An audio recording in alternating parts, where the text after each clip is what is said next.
بینەرانی ئازیزی پێشەنگ TV سڵاو ئەم کاتتان باش. من سوهام حسێن لەگەڵ هاوکارم بنار مستەفا بەرنامەکانی ئەمڕۆ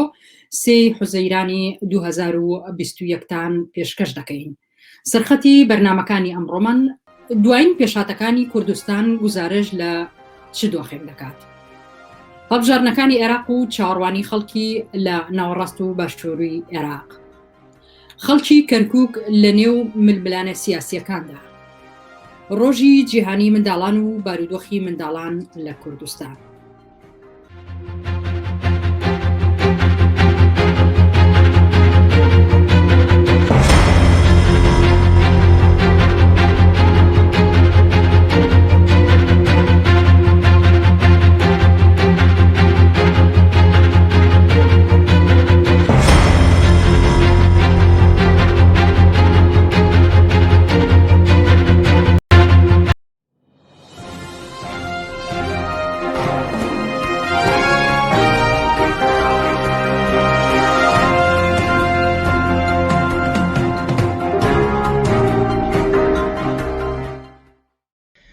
بینەرانی عزیزی پێشەنگ TV لە لای منیشەوە سڵاوتان لێبێت. لا یەکەم بڕگەی بەرنامەکانی ئەمڕۆماندا ئاوڕێک لە دواهەمین پێشهاتەکانی کۆمەڵگەی کوردستان دەدەینەوە لەگەڵ محسین کەریم جێگیری سکرتێری کۆمیتەی ناوەندی حیزبی کۆمونیستی کرێکاری کوردستان تاوتویان دەکەین. محسین کەریم ئەم کاتت باش. ئەگەر لە شێوەیەکی سەرەکی پرسیارەکانم داڕێژم، یەکەم هەواڵ کە لە ماوەی ڕابردووە بڵاو بۆەوە ئەوەیە کە دووبارە شاندی حکوومەتی هەرێم دووبارە دەچێتەوە بۆ بەغدا بۆ ئەوەی کە پشکی ئەوەی کە بەر کوردستانەکە یەکلایی کرێتەوە. بپرسم بۆچی دووبارە ئەمانە دەچنەوە، مەگەر شای و لۆغانی ئەوە نەگەڕاکە لەگەڵ حکوومەتی عێراق و ناوەندی ڕێکەوتن و ئیتر ئەم کێشانە بە چارەسەری خۆی گەیشتووە؟ بەڵێ تەمانەوان نەوەیان ڕاگەیان کە عێراق و باڵێن هەیەم ڕێکەوتون لەسەر بەشە بودجەی ساڵی 2021 هەرێمی کوردستان لە بودجەی عێراق. وەکو خۆشتان ئەزانن کە دوای چەندین سەفەری وەفدی هەرێم چەندین مانگی خایان هێنان و برنێکی زۆر چەندین کۆبنەوەی ژێربەژێر بێژگەلەوە کۆبنەوە ڕسمیەکان کە کراوە، سەرنجام ئەوان توانیان بە ئیتفاقێ بگەن ویان ڕایانگەیان کە بە ئیتفاقی گەیشتون، بەڵام هەر لەگەڵ ڕاگەیانی تا ئێستا نزیکی مانگ و زیاتر لە مانگی بەسەر ڕۆشتووە کە وایە بودجەی هەرێم بگەیشتە. دیا مەسەن لە هەفتەی ڕابردووە قرار بوو کە بەشە بودجەی هەرێم معلوم بکرێت چەندەوە بوو کە وەفدی هەرێم قرار بوو سەردامکە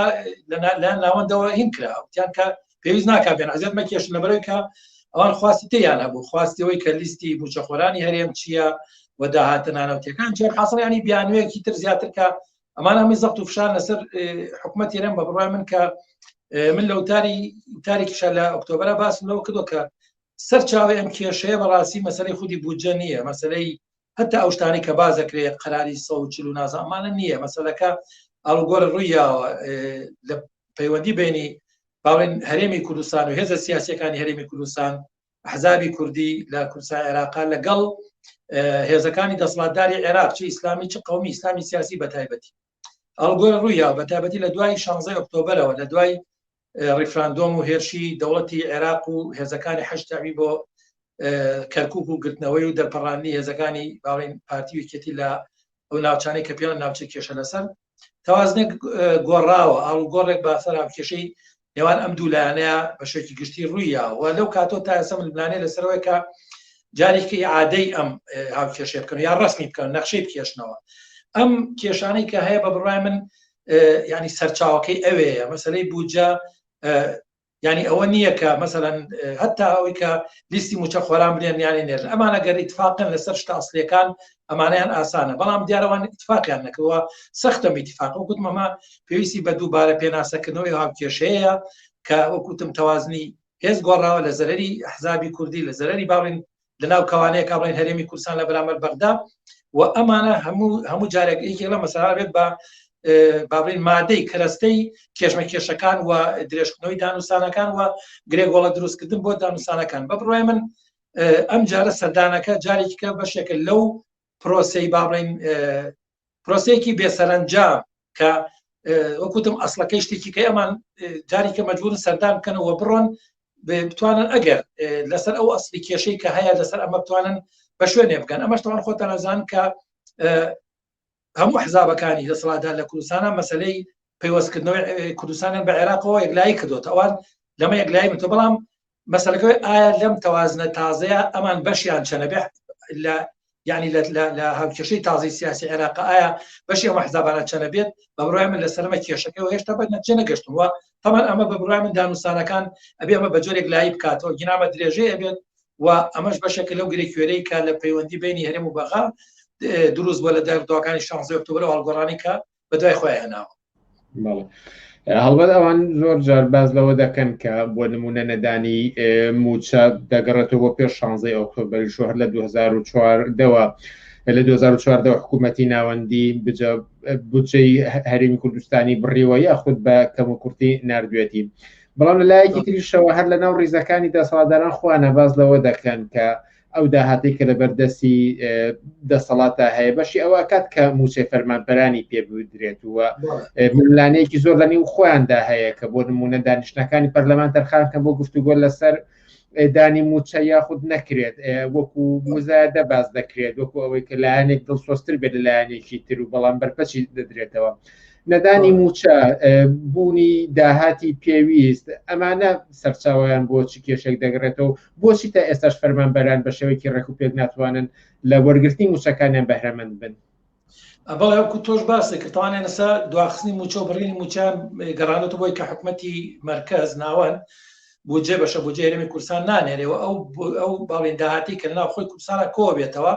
بەشی موچە ناکە ئەمەی کە حەسەب خۆیان ڕاگەن بەڵام حقیقەتەوەیە کە وەکو تۆش باسی کرد یعنی ئەمە حقیقەت نییە ئەم قسەیە ڕاز نییە درۆیە مەسەن لە ناو ڕیزەکانی دەسەڵات خۆیەوە چ لە ئەندام پەرلەمانەکانی گۆڕان چ یەکێتی چ شخصیەتەکانی یەکێتی گۆڕان بێجگە لە پارتی کە ئەم دوولانەیانە جۆرێ خوان و کۆپۆسۆنیش پیشان بنیان نەوێک لە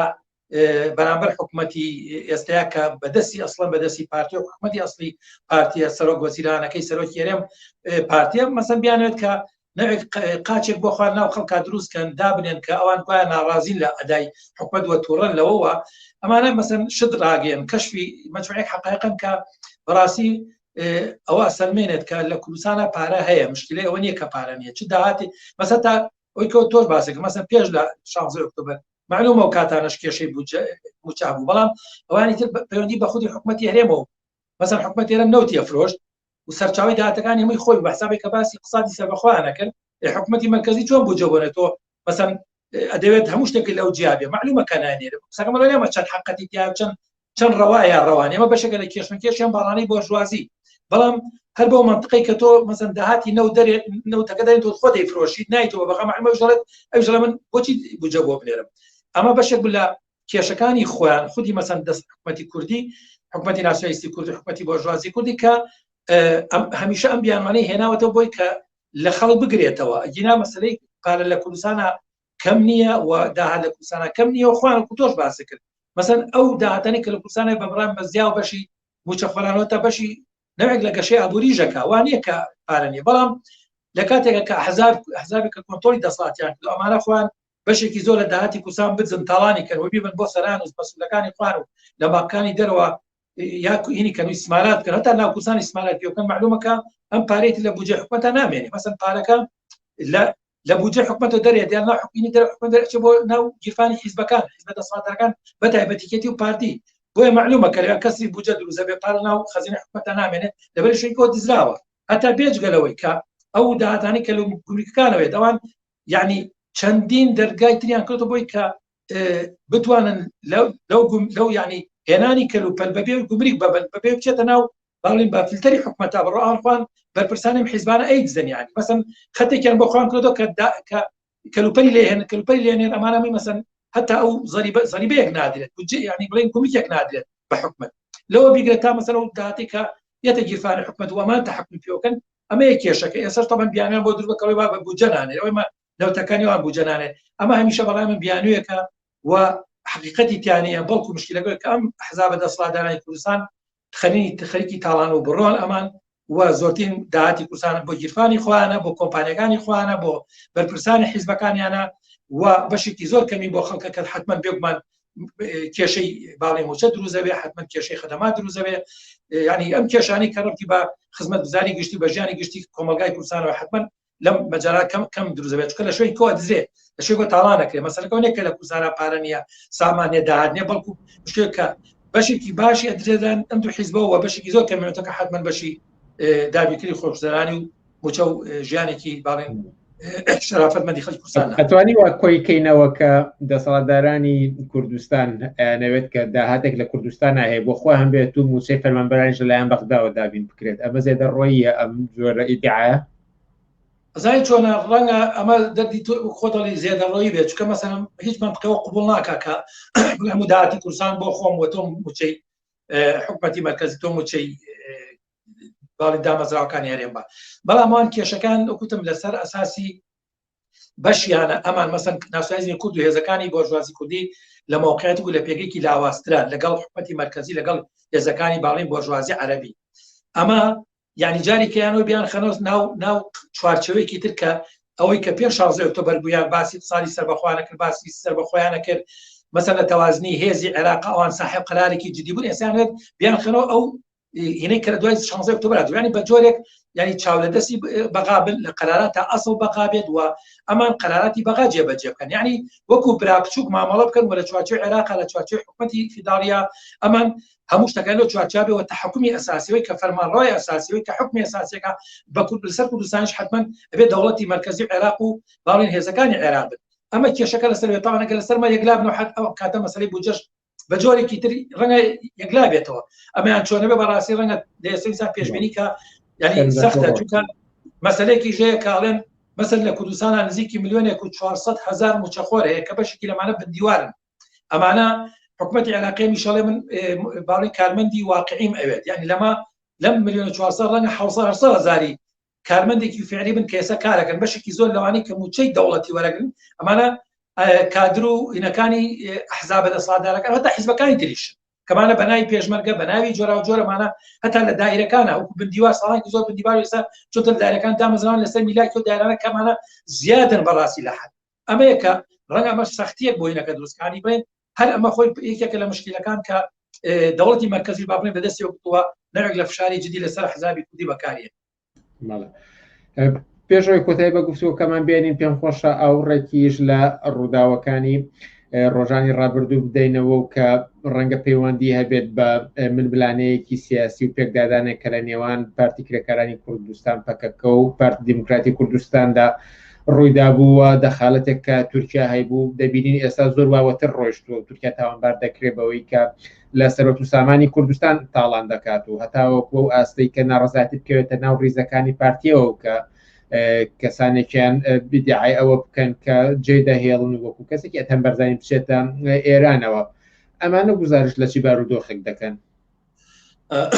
زای چۆنە بە بڕای من مەسلەی شەڕی پەکەکە و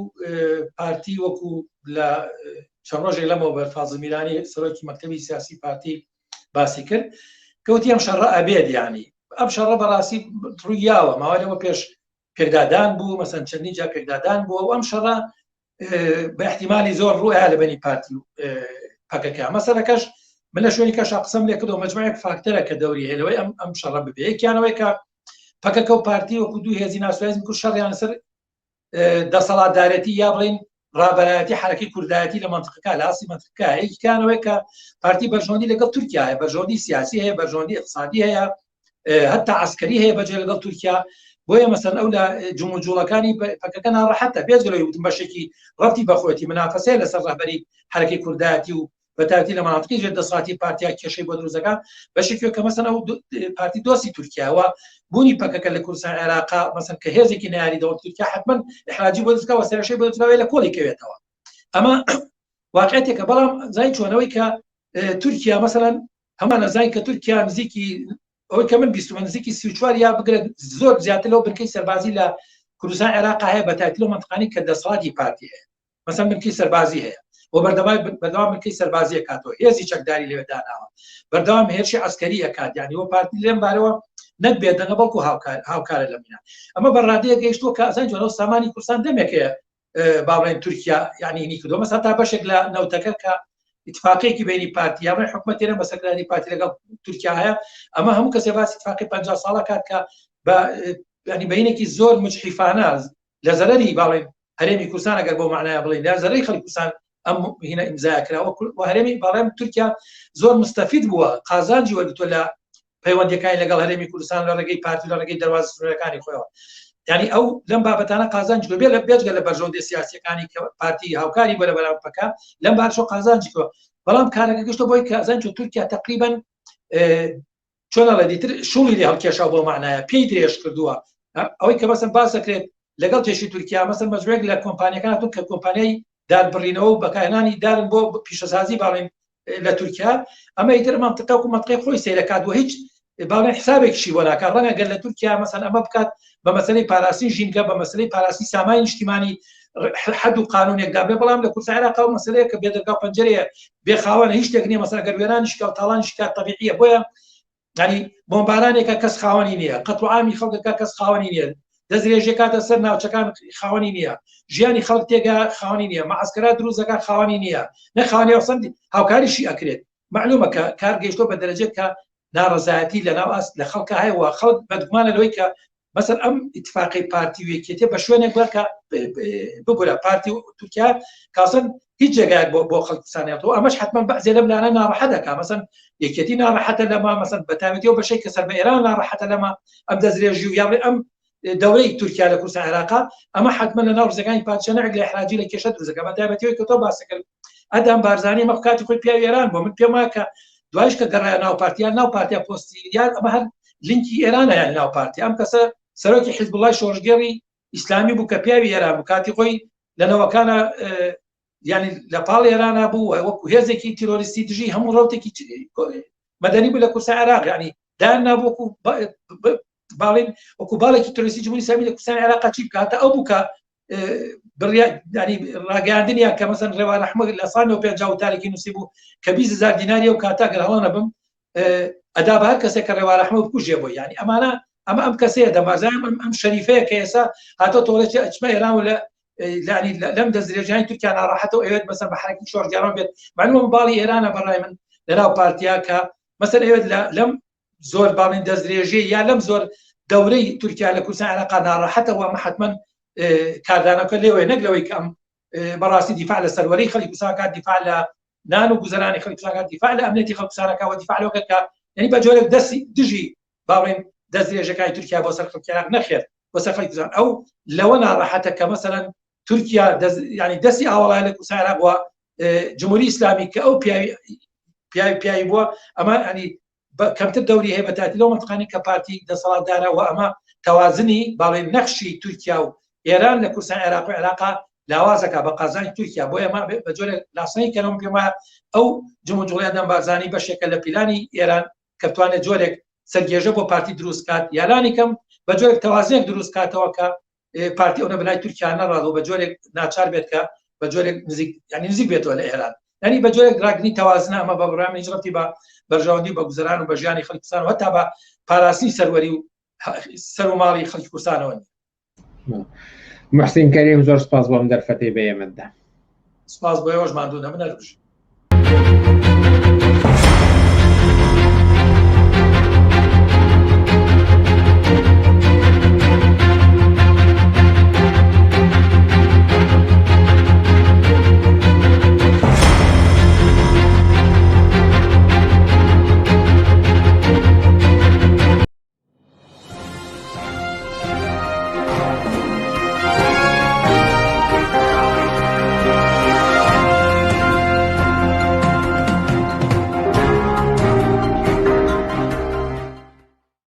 بینەرانی عزیز بەردەوامین لەسەر پێشکەشکردنی بەرنامەکانمان و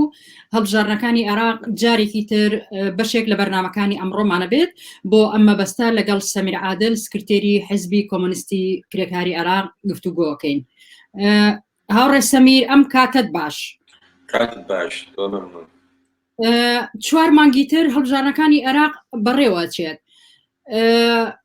حیزبی کۆمۆنیستی کرێکاری عێراق بەشداری ئەکات لە هەڵبژارنەکانە؟ خۆی پێشەوە ینی مەسەلەن ئەم هەڵبژاردە مەسەن لە ئەوەنتی پێڵن انتخاباتە لە عێراق چەنی موقعیت و جدی هەیە مۆزوعەکەی چییە بۆ انتخابات ئەەکەن يعني بيش جوابك من بو يعني بجداريه كمان بجدارينا كم شكل ري مبدئي إما هذا انتخابات يعني وخلق جماعات أصلاً إرادة خلقية إما تأييدية كمن بجدادية كمن بس العراق أما موضوع نيته تماشاي مثلا هالبجادين يعني انتخابات آياري يعني مانجو بنجي 2008 يعني أو انتخابات قال تجارب لو الانتخابات تقريبا بقول أخويا بقول هذه جماعة أياد علاوي اتحاد أوروبي متحدة قشتي ألين لصد هشتاو دو خلق عراق لأن كمكي مقاطعة يعني كد بايكوتي كد أو انتخابات لو كاتا بس خويا مثلا جماعة ميليشيا حشد الشعبي بو أو هزة عسكري إسلام سياسي شيعة الاتصالات بو خوي كنترول قشتي صندوق كان عندك خويش كنترول قشتي وضعك بميليشيات كان بتايبت لو كانت مسألة سيناريو داعش بو تو يستا ما شاب كاقل مقارنة كده قال انتخابات أمصار او كشمكش دو هيز السياسي دو بزوتني او كاظمين وينايتي اكا بزوتني ناسيوناليست عرب بزوتني قومي محلي لقلب الاسلام السياسي او ميليشيات حشد الشعبي يعني دزقاي عسكري او مثلا او كشمكشه مثلا هي ناو هالدكيان بتايبت لدواي انتفاضي اكتوبر رابرين اكتوبر اسلام السياسي كوت الدواو اويا كم جاره ل 2005 تا استا مثلا صاروك وزيران لدسياتشو بدس ديال بدس الكاظمي هذا اشاره بيدا ندري قومي ومحليه كالعراق او انتخاباته يعني حتى ام حكومته مثلا ام حكومته يسك كاظمي تمثيليه يعني الذي قشتي تتماشاي كيتن بدج خلقه مثلا تتماشاي موازنه هن بوجي دوز ام صالب كي 2021 مثلا هذش بس قشتي مثلا راتب معاش خلقه كريكاره زحمه كيشه تماشا بك خوي اعلان مثلا محكمه او اني مسؤول نسيت وانا لا انتفاضي اكتوبر يعني وانا تيور كان تايستا مثلا هيك نكدوا لا بسويش نكدوا مثلا ميليشيات الصدر رفاندن اكا تيرور اكا هيك حركنا اكا بدج جماعه الصدر ام حكومته بنظري ايمان حل مساله انتخابات بو خوي مساله اويا تا يكجار اداري ازمه سياسي بكن نحل ازمه سياسي بكن شوف ازمه سياسي العراق زور خور ازمه دصات سياسيه بو اويش يكجار بنيازن شرعيات بدن بم حكومته بم يعني بيارين عمليه سياسيه بو اويش ايمان لم رواقه ايمان بدج ام انتخابات شوف كمان انتخابات نيه ميليشيات كنترول قشتي كدوه حتى هيك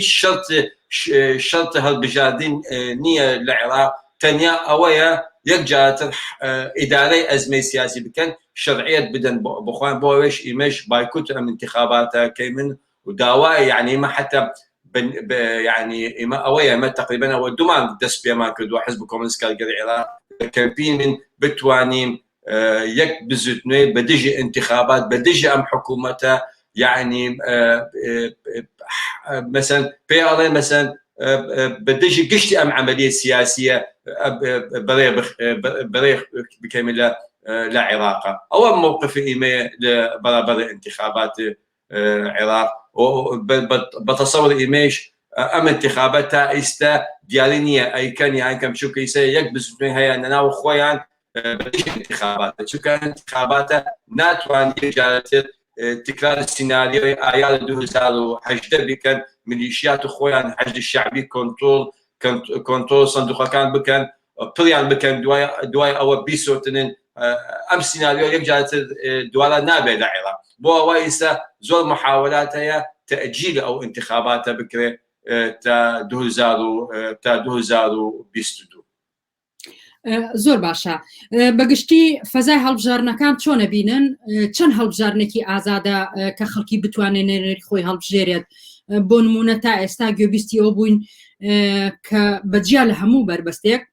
تەنانەت دەستبراوە بۆ تیرۆرکردنی کاندیدیش یاخود بینیمان کە حەشتی شعبی نمایزی هێزی سەربازی خۆیەکات لە حساسترین شوێنی پایتەختە ئەم فەزایە چۆنە بینن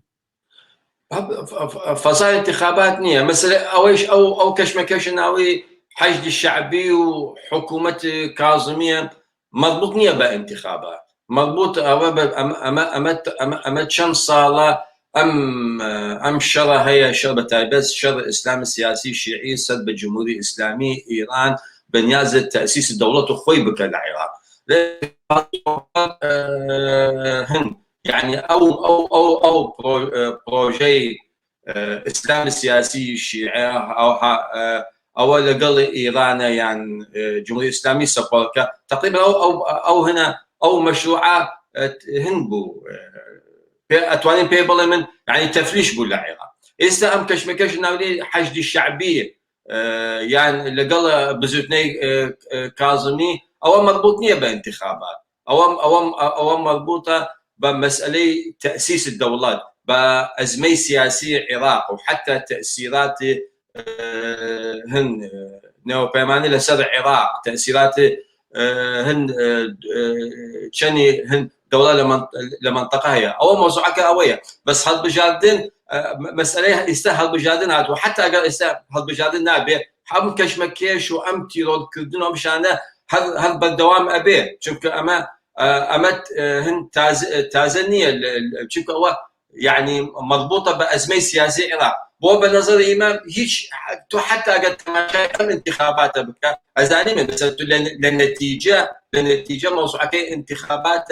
أم بزوتني حشد الشعبية إسلام السياسي الشيعية التنسيق له انتخابات شوف أمس دوار نابي بس أويش حتى أقل انتخابات تأجيب بدوزار وبيستدو باشا هذا عينا أو هنا أو كشمكيش تنتر أبي شوف مثلا مسألة حتى أو كشمكيش إقليمي تأثيرها لسر العراق مثلا تتماشى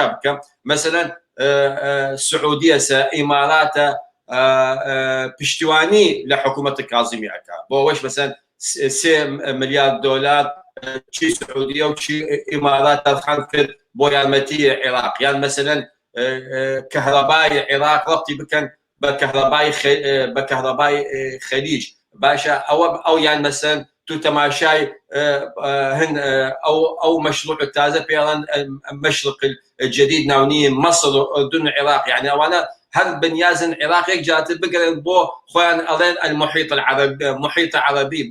بونا والناس عربي او قشتي تاثيراتي هي لسر او كشمكيش العراق بو اويش تتماشى كيتن مثلا الله موضوع كي انتخابات نخير موضوع كي انتخابات موضوع كي كشمكيش السياسي تنبوه حتى تتماشى كيتن مثلا بيش حفتي لموبر جماعة حج الشعبي شون دور بر منطقي خضراء يعني تهديد كاظمي يمكن مثلا بو هن بهانكيش او بو كاظمي روش مثلا دايقر هنك مثلا او قاسم مصلحه يكي لان جماعات حشد الشعبيه رابطه حشد الشعبيه دسي للتيرور زور خلق هي بتايبت او انا مثلا ايهاب وزنيه لكربلاء يعني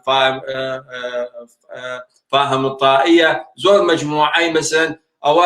تاوان برا لو موضوعه مثلا حشد الشعبي وبنياز شلون مثلا على إيمه هينن ناتوانين لمعادلة سياسية هن ما كيتن بس إنه بوش مثلا هن يعني دائما هل حفتة يعني هل دو حفتة مثلا يك استعراض عسكري أكلناه للعراق لبغايا للجنوب أم موضوع عيش هاورە سەمیر ببوورە بانگەواستان چییە بۆ خەڵکی ئەگەر يك مسألة هي يعني زور هنا مو مثلا خلق بديش انتخاباته هو بيبيم يك خلق بديش انتخابات بوش يعني مثلا كاظمی ئەڵێ بەشداری بکە لەو انتخاباتە گشتیان ئەمانە جەماعەت کاظمی بەشداری بکە لە انتخاباتە خەڵکەکە بەدژ انتخاباتە ئیمە بانکواز ئەڵێ من نەبەس مثلا بایکوت انتخاباتە بکەمین ئیمە بەنازم ڕێخستن یەک بزنۆ بکەین من بەدژ ئەم حکوومەتە سیاسیە بتوانین گشتی عملی سیاسی گشتی ئەم معادلەی بیگۆڕین بە صالح خەڵک نەبەس مەسەلەی یعنی بەنیازی من بگۆڕی من ئەم بزوتنەی بە دژی انتخاباتە بە بزوتنەی بە تغییر توازن و معادلە سیاسیە یەک جارتر بە صالح خەڵک ئەمە بەنیازی ئێمە بۆ ئەوەیشی مە داوا ئەکەی من بانگوازمان بکە بۆ گشتی خەڵک نەبەس بایکوت و انتخابات بکەین بەعکسەوە بیا بەناو ئەم بزوتنەوەیە مەطالیب خۆی بڵێ من شەرعیەتی نییە ئەم جەماعەتە هاتە سپۆرتی با شەرعیەتیان نییە یەک جارتر خەڵک بتوانی خۆی دەسڵات خۆی دروست بکە لە عێراق. زۆر باشە. سەمیر عادل سکرتێری کۆمیتەی مەرکەزی حزبی کۆمۆنیستی کرێکاری عێراق زۆر سپاس بۆ ئامادەبوون و بەشداریت. دەستان خۆش.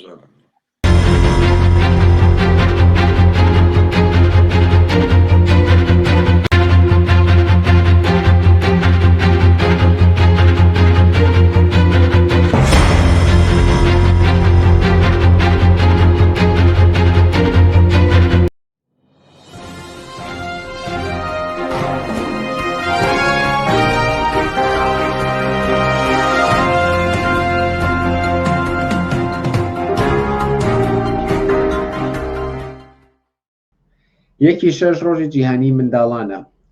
بارودۆخی منداڵان لە کوردستان چۆنە و چۆن ژیان دەگوزاریانن. بۆ تاوتۆکردنی ئەم بابەتە لەگەڵ مامۆستا کامەران لەتیف بەڕێوەبەری سەنتەری بەرگری لە مافەکانی منداڵان گفتوگۆیەکمان دەبێت. مامۆستا کامەران ئەم کاتت باش و سەرەتا دەمێ بزانم کە ڕۆژی جیهانی منداڵان لە چیەوە هاتووە بۆچی ڕۆژێکمان هەیە بۆ منداڵان؟ سپاسانەکەم سپاسی تەلەڤیزیۆنی پێشەنگەکەم دیارە دەستپێکی ڕۆژی جیهانی مناڵان بەڵێن لە چیەوە هاتووە زیاتر جەنگی جیهانی کە ئەو کات لە دوای ئەوە کە جەنگی جیهانی دووەم کۆتایی هاو و شەڕ و ماڵوێرانی و کاولکاریەکی تەواو لە تەواوی جیهانە هەبوو بۆیە بیر لەوە کرایەوە بنیاتان بکرێتەوە و کایەکانی ژیان دەست پێ بکاتەوە و هەروەها لە بواری مناڵانیشە بیریان لەوە کردەوە کە هەم جێگەڕێگەیەکی هەبێت لە نێو کۆمەوە بێتەوە کە ڕۆژێک یاریکەن بە ئەوەی کە مناڵانی ژۆک و هەموو با بڵێن چین و توێشەکانی تر ڕۆژێکی دیاریکراویان هەبێت ئەو ڕۆژەش کە پێ لە باشکردنی ژیان و رانی من و باشترینی هەلو مەرج و یاساکان تایبەت بە مافەکانی مناڵان هەلو کاتەوە ڕۆژێکیان دیاری کرد. دیارە ئەم ڕۆژی کە دیاریان کردووە ساڵانە گۆڕانکاری بەسەرا هاتووە و بەندەکانیشی ساڵانە بەندەکانی مافەکانی وڵانیش ساڵانە گۆڕانکاری بەسەرا هاتووە کە لە ئێستاە بریتە لە 52 مادە کە 45 مادەیان تایبەتە بە مناڵان و 7 مادەیان و ڕێسا و یاسا نەتەوەکە و لەو مادە یاسایانە زۆر بە ڕۆشنی تایەتی کە پێویستە مافەکانی مناڵان بەرجەستە بکرێت و 103 وڵات ئیمزای لەسەر کردووە کە پابەندی خۆیان ڕاگەیاندووە بەو یاسانەی کە لە نەتەوە یەکگرتوەکان دەرچووە. دیارە عێراقیشی کێکەلەوانی کە پابەندی خۆی بەو یاسانەوە دەرکردووە بەڵام وەکۆی کە ئەبینین ڕاستە ئیمزای لەسەر کردووە بەڵام هەلومەرجی مناڵان ژیانی مناڵان زۆر پێچەوانی و زۆر بەرعکسی ئەو یاسانەیە کە بەداخەوە کە پێویستە یاسانە جێبەجێ کرێت تەبەن لە عێراق و لە کوردستانیش ئەبێ بە شێوەیەک پابەند بن بەو یاسانە بەڵام لە بەداخەوە کە هیچ پابەندیەک و هیچی نەکەی نابێت. بەڵێ ئەگەر بە شێوەیەکی گشتی لەسەر دۆخی منداڵان لە کوردستان قسە بکەین منداڵان لە چی دۆخێکتان ئەوەی کە ئێمە دەبینین منداڵان لەسەر شەقامەکاندا کاسپی دەکەن ڕەنگە هەندێک منداڵ ئەرکی بەرپرسیارەتی خێزانی لە ئەستۆدا دێت کۆمەڵی ئاماری جۆرە و جۆرێ باس لەسەر ئەوە دەکە کە بە شێوەیەکی بەرچاو منداڵان واز لە خوێندن دێنن هەر لە قۆناغەکانی سەرەتایی و زۆر هەواڵی دڵتەزێنی تر ئەمانە چەندێک حەقانەتیان تایە و ئایا گزارش لە دۆخی منداڵان دەکات لە کوردستاندا؟ بەڵێ زۆربەی وڵاتەنان وڵاتانی کە بە حکمی ڕێکخرا و ئازادی خواز و ئینسان دۆستەکان زۆر لە مافەکانیان جێگیر کراوە و زۆرێک لە ئەو مافانەی کە مافیسانی و مرۆڤ دۆستانەی کە دانراوە بۆ مافەکانی بۆ مناڵان بەرجەسە کراوەتەوە و ئەتوانم بڵێم کە لە زۆرێک لە وڵاتانە ممارەسەی ئەو یاسانە ئەکەن بەڵام ساڵش لەم ڕۆژەیە ئاهەنگ و خۆشی و پێداگری لەو یاسانە ئەکەنەوە کە چەندین ساڵە بە حکمی ئەوەی کە ڕێکخرا و ئازادی مرۆڤ دۆستەکان چەندویانە لە وڵاتانەیە بەڵام بەداخەوە لە کوردستان ئەبینین مەسەلەیەک نییە لە باسێک نییە لەوەی کە مافەکانی مناڵان چۆن ژیانیان بەرەو پێش ببرێت یاخود یاسای پێشکەوت و یاسایە کە بتوانێت مناڵان بپارێزێت لە ناو ژینگەی قوتابخانەیە لە ناو ژینگەی خێزانیە لە نێو کۆمەڵگا بەگشتی ئەم یاسایە نییە کە پارێزگاری لێ بکات بۆچی چونکە حکم دەسەڵات بەرپرسیارەتی خۆی ڕانەگەیانەوە بەرامبەر بکانی مناڵان و نەیتوانیوە بەرپرسیارەتی خۆی ڕاگەیەنێت کە مناڵانی وەکو ئینسانی بچووک پارێزگاری لێ بکات و مافەکانیان بەرجەستە بکاتەوە و بتوانێت لە کایەکانی خوێندن وەرزش خزمەت گوزاریەکان تەندروستی لایەنی کۆمەڵایەتی هیچی ئەمانی بۆ فەراهەم نەکردووە و بەم پێش کە بینین مناڵان بە شێوەیەکی گشتی و بەداخەوە کە ڕۆژانە ئەبنە قوربانی کارکردن ئەبنە قوربانی بوارە جیاجەکە هەر لە دەستفرۆشی و ئەلاگە فرۆشی و ئەبینین لە ترافیکەکان و لە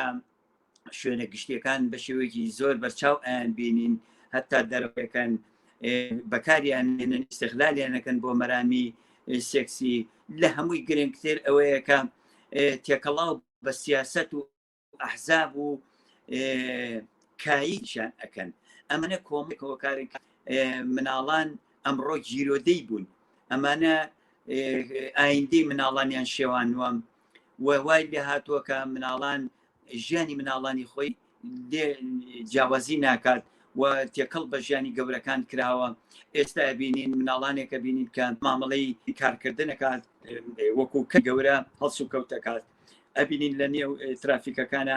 دەستفرۆشی ئەکات هاوکاتی ئەم دەستفرۆشیەکە بینین چەندین سەعات لە بەرخۆر ئەمێنێتەوە کاتیش کە ئەما بێتە کاریگەری تەندروستی لەسەر مناڵەکە ئەمانە هەمووی دەسەڵات لی بەرپرسیارە کە نەیتوانیوە ژیانێکی شایستە و فەراهەمیان بۆ دابین بکات مناڵان هەر لە مناڵیەوە بە تایبەتی ئەو خێزانێنی کە کەم دەرامەتن بۆ پڕکردنەوەی پێداویستی ئابوووریان بە ناچار مناڵەکانیان ئەبێ کار بکات و هاوکاتی کەکەش ئەبێ لە مەکتەب و قوتابخانە دوور بکرێتەوە کە لە مەکتەب و قوتابخانەش دوور کەوتەوە ئەبێت تووشی دەیان و سەدان مامەڵەی نەشیا و نەگونجاو ئەبێتەوە ئەمانە هەمووی کۆمەڵە هۆکارێکن کە ژیان و ژینگەی ئەناڵە بە تەواوەتی تێک ئەچێت و وای لێ دێت کەسێکی نائاسایی دەرەچێت لە ئایندەیە و ئەمەش سەر ئەکێشێ بۆ کۆڵێک هۆکاری ترکە ئەمسا گەورە ئەبێت تووشی ڕووداو ئەبێت و تووشی تاوان ئەبێت و تووشی لادانی سێکسی و تاوانی کوشتن و توندوتیژەکان ئەبێتەوە بەڕاستی ئەمانە کۆمەڵی هۆکارن من بۆ خۆم یەکێک باڵانەکە من سەردەی زیندانیەکانم کردووە بە تایبەتی ئەو زیندانیانەی کە نەوجوانی لێە لێکۆڵینەوەمان کرد لەبارەی ئەوانەی کە چی هۆکارێک بوون کە ئەوان کەوتونەتە نێو ئەم زیندانەوە بەشێکی زۆری ئەوەیە کە ئەم مناڵانە لە تەمەنی قۆناغێکی زۆر و هێرا فۆشکرا قوتابخانە دوور خەونەتەوە بە ناچاری کاریان کردووە لە کاتی کارکردنە توش ڕووداوی خۆ بۆ هۆکارەوە کەوتونەتە زیندانەوە ئەمانە کۆمەڵە هۆکارێکن کە ڕووداوانە و هاوکاتیش ئەبینین خێزان تاکانیش بەرپرسیارەتیەک و لێپرسینەوەیەک ئەکەوێتە سەر ئەستۆیان بەڵام ئەمە دەسەڵات ئەم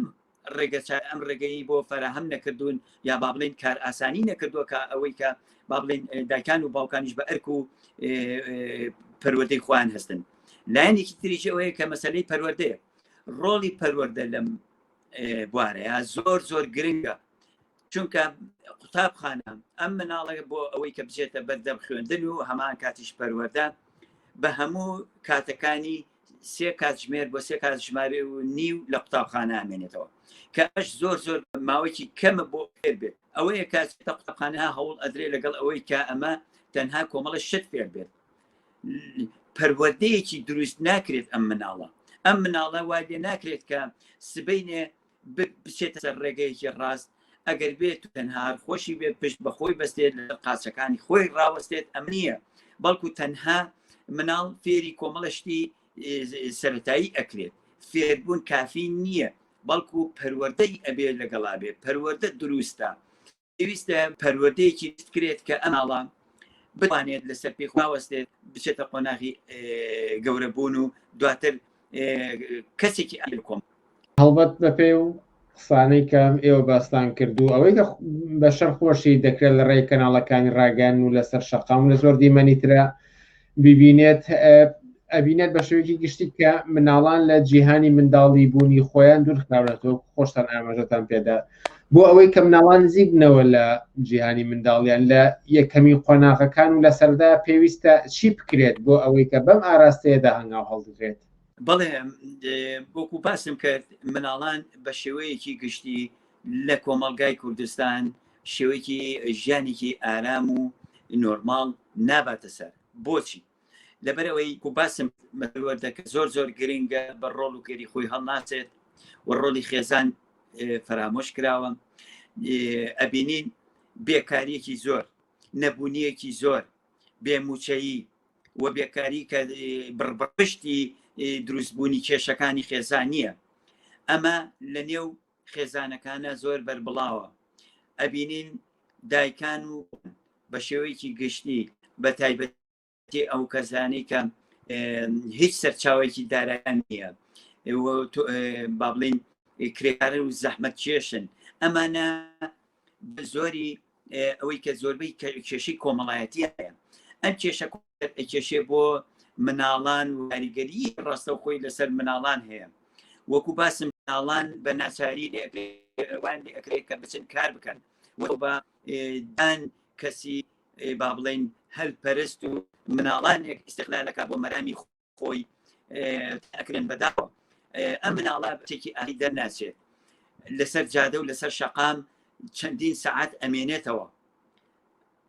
و بەشێکی تریش ئەتوانم بڵم کە هۆکارێکی گرنگە ئەمە لایانی ئابووری بوو. بەشێکی تر ئەوەی کە ڕاگەیاندنەکان بە شێوەی گشتی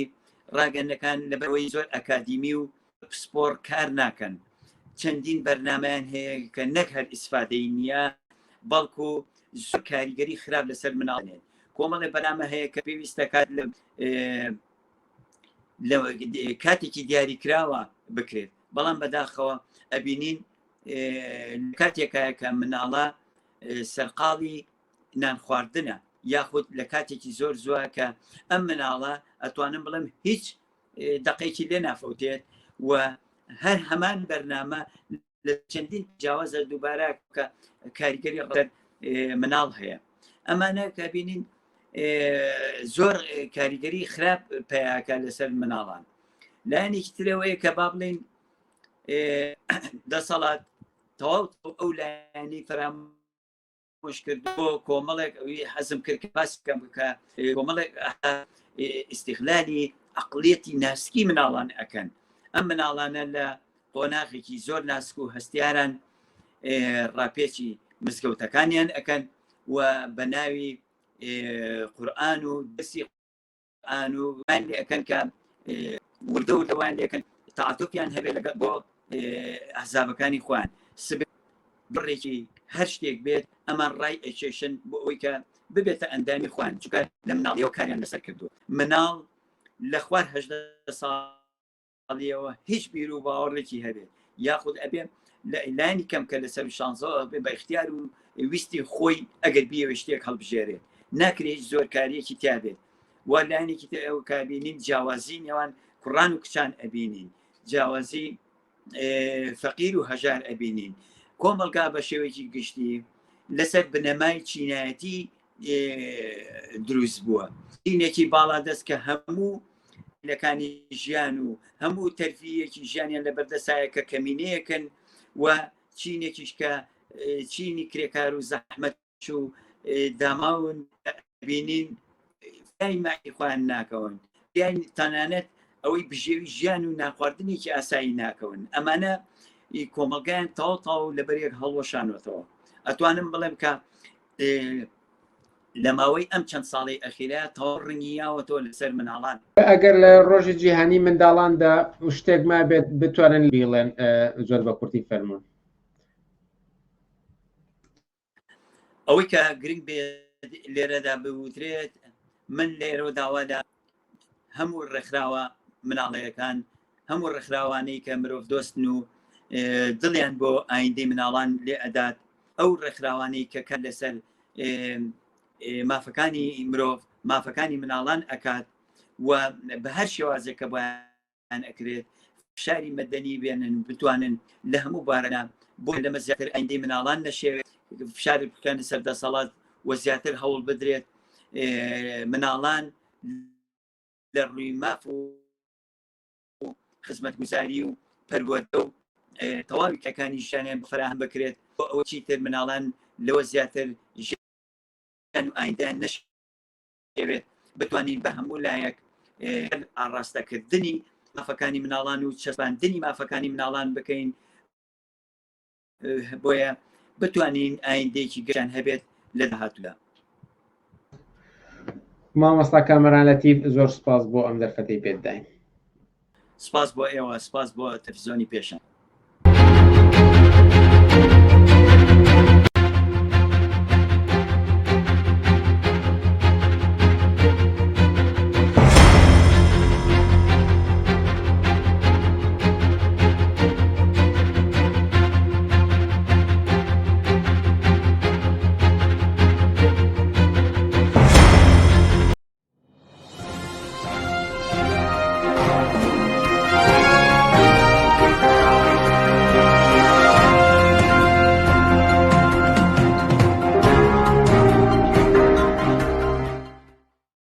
بینەرانی ئازیز هاتینە وڵاتان ژیان و گوزەرانی خەڵکی کەرکووک لە سایی ململانەکاندا تاوتوێکەین لەگەڵ ئازاد مەجید لە حیزبی کۆمۆنیستی کرێکاری کوردستان کە خۆی دانیشتووی شاری کەرکووکە. ئازاد مەجید ئەم کاتت باش هەڵبەتە دووخی کەرکووک قسەوباس زۆر هەڵەگرێت و بەردەوام لە هەواڵەکانە گۆشەیەکی بۆ خۆی تۆمار کردووە. ئەگەر ئێستا بە شێوەیەکی گشتی ژیان و گوزەرانی خەڵکی لە کەرکووک هەڵسەنگێنین چۆن گزارشی لێەکەن فەرمونون. سپاس بۆ تەلەڤیزیۆنی پێشەنگ سپاس بۆ بینەران و بیستەرانی تەلەڤیزیۆنی پێشەنگ. یعنی بە شێوەیەک ئەگەر باسی وەزعی کەرکووک بکەین کەرکووک سەنتەری چێژمەکێشی نێوان ئەحزابی ناسیۆنالیستی کوردی و ئەحزابە عەرەبی و تورکمانیەکانە و هەروەها وڵاتانی مەنتیقەش بە خۆی دەوریان لە دیاریکردنی چارەنووسی کەرکووکدا بە شێوەیەک هەیە. بەردەوام ئەم چێشمە کێشانە لە نێوان ئەحزابەکانە تاسیراتێکی زۆر خراپی لەسەر ژیان و گوزەرانی خەڵک کردووە لە هەموو ڕۆکانەوە و لە ڕووی سیاسی و ئەمنی و لە ڕووی مەعیشەت و ژیانیشەوە بە درێژایی تەمەنێکی زۆر کەرکووک بە بەردەوامی لە وەزعێکی خراپدا بووە. ئەوەی ئەیبینین وەزعی کەرکووک بە بەردەوامی لە ژێر تاسیراتی هەر چێشمە کێشێکیان گرژی و ئالۆزیەک لە نێوان ئەحزابەکانە بزوتنەوە جیاوازەکانە ببێ کەرکووکە کەوێتە بەر مەترسی خەڵکی و ژیانەی خەڵکە ئەکەوێتە بەر مەترسیەوە. بە بەردەوامی ئەم چێشمە کێشانە درێژەی هەیە بە تایبەتی لە دوای 16 ئۆکتۆبرەوە وەزعی کەرکووک خەڵک بە بەردەوامی لە دڵە ڕاوچیەکی زۆرایە لە کەرکووکدا. لە عێراقدا هەموو ئەو حزبان و هەموو ئەو میلیشانە ڕویان کردوتە کەرکووک و ئەیانوێت پەنجەی خۆیان و نفوزی خۆیان لە کەرکووکدا جێ بخەن و بە بەردەوامی کەرکووک بووە جێگەی هەڕەشە و ڕەشەی هێزەکانی داعش و ئەوش هەر خەتەریات و مەترسیاتیی زۆری لەسەر ژیانی خەڵکداناوە. بەگشتی ئەگەر باسی ژیانی خەڵکی کەرکووکین خەڵک بە بەردەوامی لە دڵە ڕاوکێ و مەترسی و ڕاکەڕاک و ئاوارەبوون و ئەوانەیە بەپێی هەر توندبوونەوەی هەر کێشمە کێشێک ئەگەر ڕوو بدا تەنانەت وڵاتانی مەنتیقەش تەداخولەکان یعنی زۆر جار لە زۆر بارەوە تورکیا خۆی بە خاوەنی کەرکووک پێشانەدات و هەر حاڵەتی بێتە پێشەوە ئەو هەڕەشە و ڕەشەی خۆیەکە. وڵاتانی تریش دارە حتمەن دەوریان هەیە لە ئەم توندکردنەوەی ئەو گرژیانەی کە ڕەتی بەسەر ژیانی خەڵکی کەرکووکەوە. هەموو ئەمانە وای کردووە خەڵک هەست بە ئێستەقراریەت و هەست بە ئەمنیەت ناکات لەم شارەیە. تەسیراتی لە ڕووی مەعیشیەوەوان و تەسیراتی لەسەر ئیش و کار و ژیانی خەڵکی داناوە. ئەو وەزعێتە کە تونە بێتەوە ئەم کێشمە کێش و سراعانەوە ئاکات کە ئیش و کارەکان کەم بێتەوە واکات کە خەڵکی هەست بە ئێستەقرار و دڵنیابوونێک نەکات لە جێگە و ڕێگەی خۆیە. تقریبا ئەوە چوارچێوەی ئەو باس و خواسانەیە لە کەرکووک ئاکرێ و تەسیراتی بەسەر ژیانی خەڵکە هەیە و زۆر جا هەر کاتێک بە بەردەوامی داعش هەڕەشەی تۆپبارانی ناو کەرکووکە کات و ڕەشەی ئەوواکە کە خەڵکە نێرێتە کەرکووک و ئاڵۆز شارەکە ئاڵۆز دەکات و تێکێداتە ملیەکە لە بەرامبەر ئەمانە هێزەکان دەسەکەنە تەفتیشکردنی منتیقەکان و مەترسی و دڵەڕاوچێت لە دڵی خەڵکە بڵاو بێتەوە. باشە هاوڕێزاد ئاماژتان بە زۆر خاڵی گرنگە کە هەموو هێنێ قسەی زیاتری لەسەرکەین بەڵام بە ئاورێک لەو ململانەیە بدەینەوە کە زۆر کات لە کەرکووک بۆ تەمای زۆر حاڵەتی نەخوازراو وەکو ڕووداوی 16 ئۆکتۆبەر بنمونە یان بڵاو پێکردنی هێزە ئەمنیەکان لە هەفتەی ڕابردووە لەسەر شەقامەکانی کەرکووک ململانەی هێزە سیاسیەکان ئێستا لە چ قۆناغێکایە چنێک مەترسی لەسەر ژیانی خەڵک پێکێناوە. ئەم ململانیانە هەر لە هەر قۆناغێکە شکڵوشێوەیەک ئەگرێتە خۆی مەسەن لە زۆر کاتە ئەم ململانیانە کە تو نەبێتەوە هێزە عەرەبیەکان و هێزە عێراقیەکان هێڕەشەیەنە سەر زۆربەی ئەو گوندانەی کە لە چوارچێوەی ئەوەی ئەوان پێڵێن مادەی 140 خەڵکێکە هێنن و خەڵکی ئەو ناوچانە ئیزعاجەکەن و بەردەوامی هێزە بەنە سەر ئەو گوندانەی کە لە چوارچێوەی کەرکووکایە بۆ ئەوەی ئەو شوێنانیان پێچۆڵکەن. لە بەرامبەردا ئەحزابی ناسیۆنالیستی و ئەحزابەکانی تری عەرەبی ئەمانە ئەمەیان کردوتە مادەیەک بۆ خۆیان بە بەردەوامی ئەمانە تون نەکەنەوە هەر کاتێک بەتایبەتی لە کاتی هەڵبژاردنەکانە ئەمە بێتە مادەیە بەدەست هەموو ئەو ئەحزابانەوە کە ژیانی خەڵک تێک بدەنە ملیەکترا و هەڕەشەی دەرکردنی زۆربەی ئەولادی و گوندانەکەن کە لەو چوارچێوەی کە پێ ئەڵێن مادەی 140وانەیە مجموعەیە خەڵکی بەکرێژیراوە هێنن و هێڕەشەکەنە سەر ئەو گوندانەکە وەزعی خەڵک تێک بدات و نائارامی لە شارەکەیە بڵاو بکاتەوە. ئەمانە وای کردووە بە بەردەوامی عەقڵیەتی توندکردنەوەی بارگرژی قەومی و نەتەوایەتی لە نێوان قەومیەتەکانە دروستەکەن و ئایانەوەی لەو چوارچێوەی وای لێ بکەن کە خەڵکی بچێتە ژێر باڵی ئەم ئەحزابانەوە پەنا بۆوانە بەرێ بڵێ کە ئێمە ناتوانین بەرەنگاری ئەو وەزعینە ببینەوە پەنا بەرنەوە دیسان و بچنەوە باوەشی ئەو حیزبانەی کە ژیانی خەڵکیان لەم مەترسی و دڵە ڕاوکێ و ئەوانەیە دروست کردووە. یعنی بە بەردەوامی خەڵک لە مەترسی و ئیستقراری و لە وەزعێکی نەهەموارە ئەژێت کە دڵنیانێ لە هیچ ڕوویەکەوە کە لە شوێن و جێگە و ڕێگەی خۆیانە دەرەکرێت. هاوڕێ ئازاد باز لە دووبارە تعریبکردنەوەی کەرکووکە کرێت ئەمە چەند ڕاستی و حەقانەتی تایە؟ ئەگەر باسی تعریب وەکو سەردەمی بەعز بکەین کە بە شێوەیەکی سیستماتیک و بەرنامەدا ڕێژرا و بەعز خەڵکانیشی ئەهێنا و لە کەرکووکە دای ئەنان و پارەیە ئەدا پیان و منحەیەدا و زەوی ئەدا پیان و خان و دانی ئەمەزان شتێکی لەم بابەتانە ئێستا وجودی نییە. بەڵام لە هەر سەردەمێکە هەر ئەحزابێکە توانی بێتی هێزی خۆی دەسەڵاتی خۆی لە کەرکووکە قایم کاتەوە ئەو ویستوێتی ئەو قەومیەتە زاڵ بکە بەسەر قەومیەتەکانی ترا و خەڵکی هێناوە یاخود لە دامەزراوەکانی حکوومەتە مدیر و ئەو کەسانی کە لە ئاسی بەرزی دائیرەکانە دەریانی کردووە و ویستوێتی ئەو کەسانی کە نفوزی خۆیانن بێنێت لەم شارەیە دای بمەزرێنێ. یعنی ئەلەم ماوەیە کە لە دوای 16 ئۆکتۆبەرەوە باسی دەکەین زۆربەی دائرەکان کە مدیرەکانیان کورد بوون هەموو ئەمانە زۆربەیان ناتوانم بڵێم لە 90 مدیر دائیرەکان لەلایەن ئەحزابی میلیشایی و لەلایەن حکوومەتی عێراقیەوە دەرکراون